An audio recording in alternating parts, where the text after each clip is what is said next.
So what we wanted to bring to these children was to show them that they can be very proud and feel empowered in their identities without feeling they have to compromise some of their values, and to also show them that, you know, the people here, the people in the city council, the people that we see that are making the decisions also care about you. They want to hear from you. They want to help you. So we wanted to get them familiar with the place.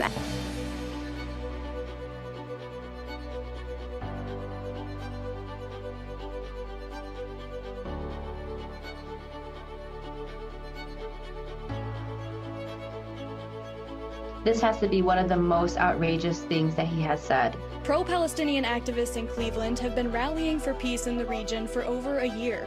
O'Day, who has family living in the West Bank, says many of the people who live in Gaza have already been displaced many times. They're not going to go anywhere. They've made it abundantly clear. We've seen over the last year and a half that they are willing to live and die on their land. My aunt, my sister, my brother, and my grandfather, who had his home turned into a school in Palestine under occupation.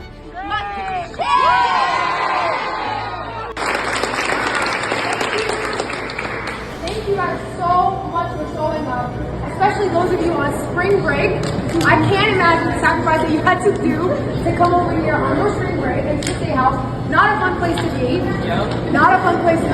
And thank you for those powerful testimonies and those answers to the questions. I apologize for some of these questions that were not right. The whole bill is not right.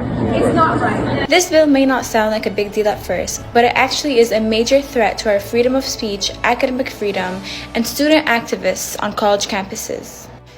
Did you know the Ohio House lawmakers are now attempting to sneak in the IHRA's controversial and inaccurate definition of anti-Semitism along with problematic amendments into HB 315? My concerns with this language is that it will ban discussion of systemic racism, inherited wealth, white privilege, and other concepts. It will also impact the ability to teach an accurate history. I was a history teacher. What this sounds like to me is an attempt to erase history that has haunted millions of Ohioans and to create dangerous learning environments for students. I am equally concerned about the bill's impact on student organizations and clubs. If passed, this bill would disband student clubs that focus on advancing the success of certain groups of communities.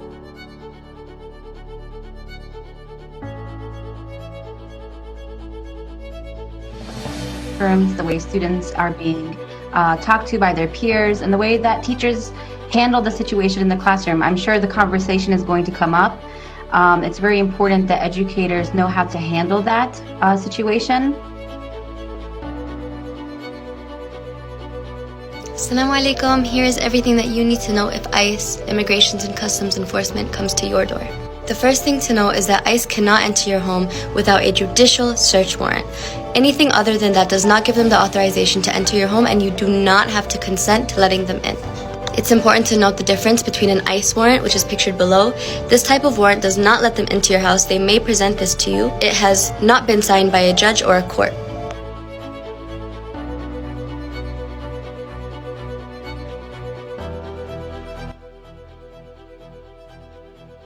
Where a lot of people are getting arrested, a lot of people are getting hurt.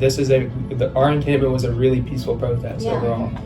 And we showed that, like, but a lot of students are going to want to stay here overnight. Like, this is the point of this protest. Like, we are literally standing in physical opposition to everything that you guys are standing for in terms of how you're treating Palestinian students and how you're over your general outlook on the greater conflict. I started in 2023. In October, we had what was going on in Gaza, and it still is going on.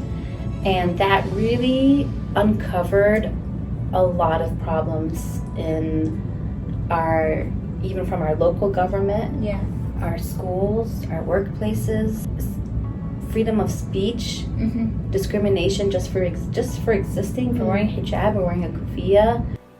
The bill before us silences dissent, places the government in the role of silencing political opposition, and restricts the very freedoms that are the foundation of our democracy. We must remember that the First Amendment guarantees our right to speak truth to power. It is un-American to allow any government or institution to silence those who stand up for justice, especially when it involves Muslims, Christians, Jews, Arabs, Asian Americans, African Americans, and all others, all joined in criticism of Israel's human rights violations.